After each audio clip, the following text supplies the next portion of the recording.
Henry See Red. Henry found life boring at the works.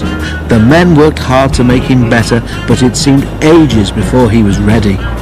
At last, however, when he had passed the test to make sure he was mended properly, men came to repaint him. But Henry saw that instead of nice green paint, they had something very different in their paint pots. "That's not right," protested Henry. "The Fat Controller wants me to be green with red stripes, not red all over like tomato sauce." The painters laughed. "You'd look very handsome, Henry," they said, "but don't worry, this paint is a special sort of undercoat. You shall have proper green with red stripes before we've finished." "Undercoat," muttered Henry in disgust. "Whatever would the other engines say if they saw me looking like this?" The men laughed and carried on painting. Early next morning, his driver came. "Wake up, Henry," he said. "There's an emergency at the big station, and the Fat Controller says you're to help." "But I can't go like this," exclaimed Henry. "They'd all laugh like anything." "No choice," said his driver. "The diesel pulling the express has failed, and the Fat Controller needs you to take over. It's either us or a long walk for the passengers, and you know the Fat Controller wouldn't like that."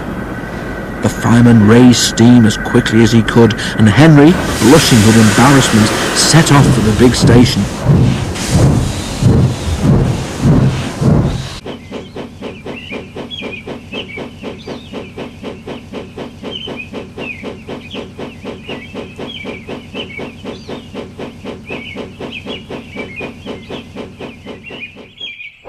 The Fat Controller was pleased to see him.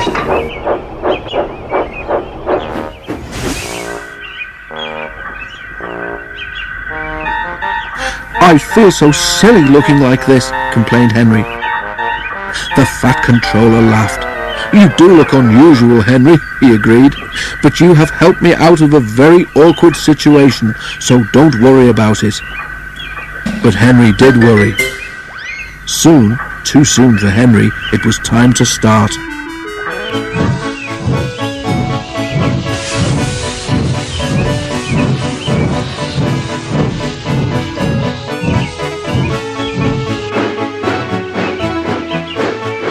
The express was heavy, and Henry felt the drag of the coaches. "We'll need help on Gordon's Hill today," remarked his driver.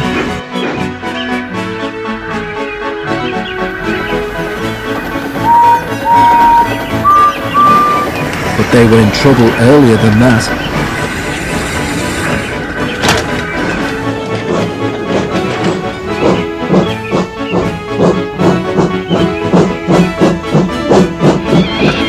As they approached Edward Station, the brakes went wrong on the last coach of the train, and they had to stop and uncouple it.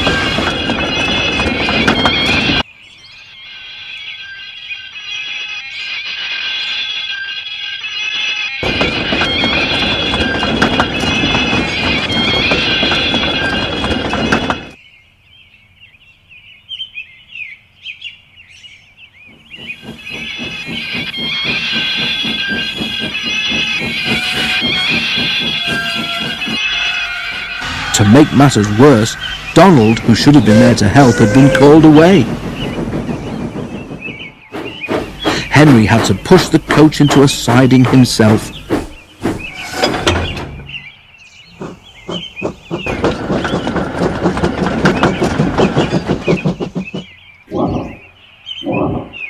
And, without Donald, there was no one to help him on the hill. "Never mind," comforted his driver. "You can do it. You're an enterprising engine, remember?" Henry snorted. He didn't feel very enterprising just then. The men at the works had mended Henry well. His driver gave him as good a start as he could. It was hard going, but now Henry felt fired with determination. "Let them laugh at my red paint," he snorted. "I'll show them." Slowly he struggled upwards. "I can do it! I can do it! I can do it!" he panted.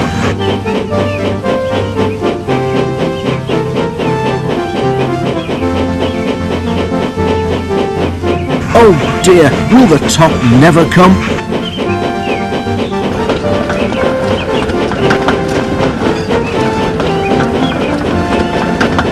Then, suddenly, there it was. "I've done it! I've done it!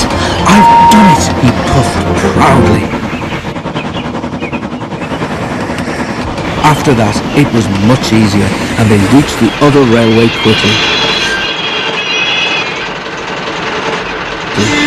The fat controller who had been on the train came to congratulate Henry. "Well done, Henry," he said. "I'm very proud of you.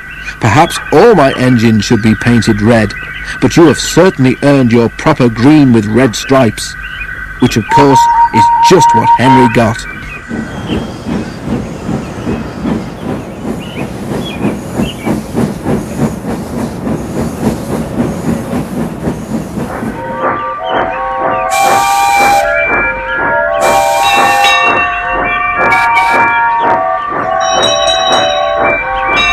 When he at last returned to the shed, there was a warm welcome for Henry the Green Engine.